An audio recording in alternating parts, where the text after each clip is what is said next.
Hello students, how are you? I hope you all are doing good. Today we are starting a chapter which name is Housing for Us. And what we are going to read in this chapter about the house, our shelter, houses in villages, houses in cities, houses around the world and taking care of our homes. Now the first topic is house, our shelter यानी जहाँ हम रहते हैं. long time ago there were no houses. बहुत सालों पहले कोई घर नहीं होते थे. It is believed that early humans lived in caves or took shelter under tree to protect themselves from cold, heat and rain and other animal. ऐसा माना जाता है जो अर्ली ह्यूमंस थे वो केव्स यानी गुफाओं में रहते थे या फिर किसी पेड़ के नीचे रहते थे अपने आप को गर्मी सर्दी और एनिमल से बचाने के लिए. Now we build houses to live in. अब हम क्या बनाते हैं? घर बनाते हैं उसमें रहने के लिए. हम सब लोग एक घर में रहते हैं. हाउस जो होता है वो हमें heat, cold, rain and storm से बचाता है. स्टॉर्म क्या होता है? तूफान. ओके तो गर्मी सर्दी बारिश तूफान इनसे जो हाउस है वो हमें प्रोटेक्ट करता है. It also protect us from thieves and wild animal. दूसरा जो चोर लुटेरे होते हैं और जो जंगली जानवर होते हैं उनसे भी घर हमारी रक्षा करता है. Our house is a safe place to live in and store our things. जो हमारा घर होता है वो हमारे रहने के लिए बहुत अच्छी सुरक्षित जगह होता है. वहाँ पर हम अपनी चीज़ें भी स्टोर करके रख सकते हैं. We can rest and sleep in our house. हम अपने घर में आराम से सो सकते हैं, रेस्ट कर सकते हैं. We get peace, comfort and happiness in our house. और हमें अपने घर में शांति फील होती है, कंफर्ट फील होता है और खुशी फील होती है. हमें अच्छा लगता है. Now houses in villages. Villages गाँव में कैसे घर होते हैं? Tia's and Sid's grandma and grandpa live in a farmhouse near a village. तिया और सिद के जो ग्रैंडमा और ग्रैंडपा हैं वो गांव के पास एक फार्म हाउस बना हुआ है वहाँ पर रहते हैं. They are wide open fields around it. उनके आसपास बहुत दूर दूर तक बड़े बड़े खेत हैं. They have many pet animals. उनके पास बहुत सारे pet animals भी हैं. The pets have their own shelter too. और जो pets हैं उनके भी अपना shelter बना हुआ है. Look at grandma's farm house given alongside. तो देखा आपने लास्ट पेज पे कि कैसे ग्रैंडमा का एक फार्म हाउस बना हुआ है. ओके बहुत ओपन फार्म हाउस है, आसपास खेत हैं, पेट एनिमल्स है, पेट एनिमल्स के लिए भी शेल्टर बना हुआ है. Now next is houses in cities. शहरों में कैसे घर होते हैं? The houses found in cities are somewhat different from those found in villages. गांव से बिल्कुल अलग होते हैं. Building of a house mostly depends on the materials available in that area. Most of the people build their houses with the things found nearby. जो material होता है वो डिपेंड करता है कि क्या वहाँ पर अवेलेबल है. जो वहाँ पर आसपास अवेलेबल होता है उसी मटेरियल से वो घर बना लेते हैं. A busy city has loads of people. एक जो बड़े शहर होते हैं, busy city होती हैं, उसमें बहुत सारे लोग एक साथ रहते हैं. Many people live on different floors of the same building. ऐसी बड़ी बड़ी ऊंची बिल्डिंग होती हैं, अलग अलग फ्लोर पर या सेम फ्लोर पर अलग अलग फ्लैट में लोग रहते हैं. And this is called a multi storeyed building. और ऐसी बिल्डिंग को जिसमें बहुत सारे फ्लोर बहुत सारे फ्लैट्स होते हैं मल्टी स्टोरेड बिल्डिंग कहा जाता है. In cities buildings are mostly made of bricks and cement. शहरों में ज़्यादातर जो बिल्डिंग है वो ब्रिक्स और सीमेंट की बनी होती हैं, इसीलिए इनको पक्का हाउस भी कहते हैं क्योंकि ये स्ट्रॉन्ग होते हैं. ठीक है.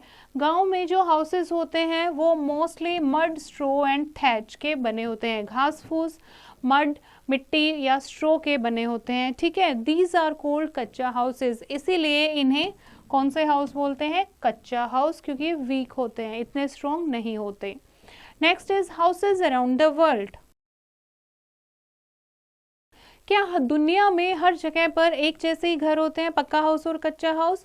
नो, अलग अलग टाइप के घर होते हैं अलग अलग जगह पर. जैसे हाउसेज ऑन वाटर और आइस. पानी में या बर्फ में कैसे घर होते हैं?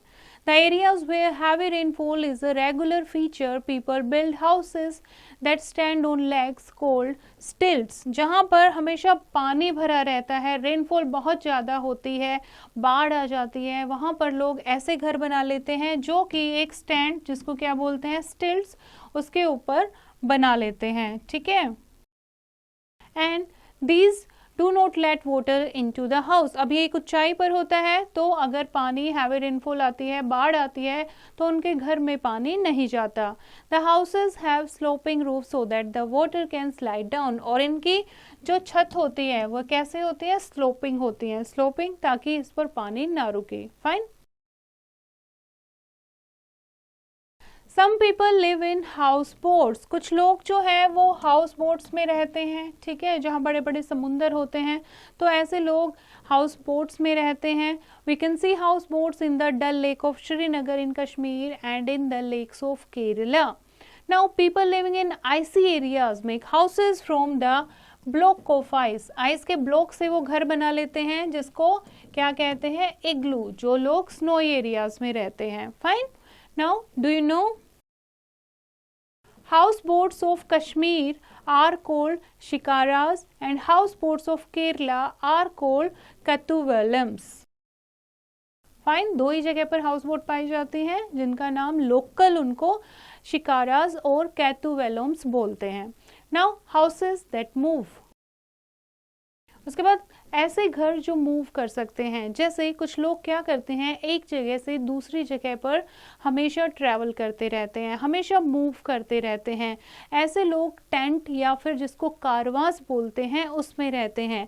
कारवां क्या होते हैं, मूविंग हाउसेस होते हैं, जिस पर ये व्हील्स लगे होते हैं और बुल्लोक के साथ, एनिमल के साथ उस गाड़ी को पुल किया जाता है। और जो एक क्लॉथ है, ये एक स्पेशल टाइप का क्लॉथ होता है जिसको कैनवास कहते हैं, उससे बना होता है। और कारवां जो एक घर होता है वो व्हील्स पर बना होता है ताकि मूव करना इजी हो। Next is ventilators. Ventilators are the spaces left out near the ceiling of a house. घरों की जो सीलिंग होती है उसके पास में कुछ जगह छोड़ दी जाती है, जिसको वेंटिलेटर्स कहते हैं। Ventilators allow air to circulate inside a room. Ventilator क्या होता है, जहाँ से जो घर के अंदर, रूम के अंदर की हवा है वो सर्कुलेट हो सके, अंदर की हवा बाहर जा सके, बाहर की हवा अंदर आ सके, ताकि सफोकेशन ना हो। तो that is ventilator. Now what is ventilation? अभी आपको बताया वेंटिलेशन क्या होता है। When air inside the room becomes tight and warm, it rushes up and goes out through the ventilator. जब कमरे की हवा, रूम की हवा जो है वो गर्म हो जाती है, तो ऊपर आके वेंटिलेटर के थ्रू बाहर चली जाती है। और जब वो ऊपर आकर बाहर चली जाती है तो बाहर से ताज़ा हवा अंदर आ जाती है through doors and windows to take up the empty space. This is called ventilation. और इसको क्या कहते हैं, वेंटिलेशन, यानी गर्म हवा राइज होकर बाहर चली जाती है और बीच में जो स्पेस बचती है उसकी जगह जो खिड़की और दरवाजों से ताज़ा हवा है, फ्रेश एयर है, वो ले लेती है। इसको कहते हैं ventilation. Now taking care of our homes. The houses we live in are our homes. ऐसे हाउस जिसमें हम रहते हैं वो हमारे घर बन जाते हैं। और हमें अपने घर को हमेशा नीट एंड क्लीन रखना चाहिए, साफ़ सुथरा रखना चाहिए। हर एक फैमिली मेम्बर की ड्यूटी होनी चाहिए वो अपने घर को साफ रखें। Look at the picture given, जैसे keep windows open to let in sunlight. Sunlight, सूर्य की रोशनी अंदर आने देने के लिए हमें अपने घर की खिड़कियाँ खोल देनी चाहिए। डस्ट रूम्स, रूम्स को धूल साफ करनी चाहिए, रूम्स की सफाई करनी चाहिए। कीप शूज इन प्लेस, अपने जो शूज हैं, स्लीपर हैं, वो हमेशा जगह पर रखने चाहिए। Do not scribble on wall, walls पर, दीवारों पर लिखना नहीं चाहिए।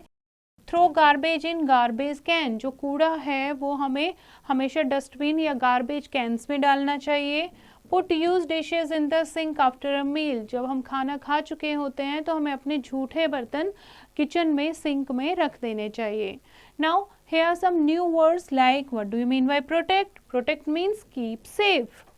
स्टॉर्म क्या होता है? तूफान, a violent disturbance of the atmosphere with strong winds. Now let's recall the chapter. A house keeps us safe and protects us from all kinds of danger. In cities and towns, houses are made of cement, bricks, sand, iron and wood. Such houses are called pakka houses. In villages, houses are made of mud, thatch and straw. These houses are called kacha houses. House on wheels is called a karwa. So this is the chapter. I think बच्चे आप सबको समझ आया होगा. एक बार फिर से इसको रीड कीजिए और एक्सरसाइज की प्रैक्टिस आप खुद करेंगे.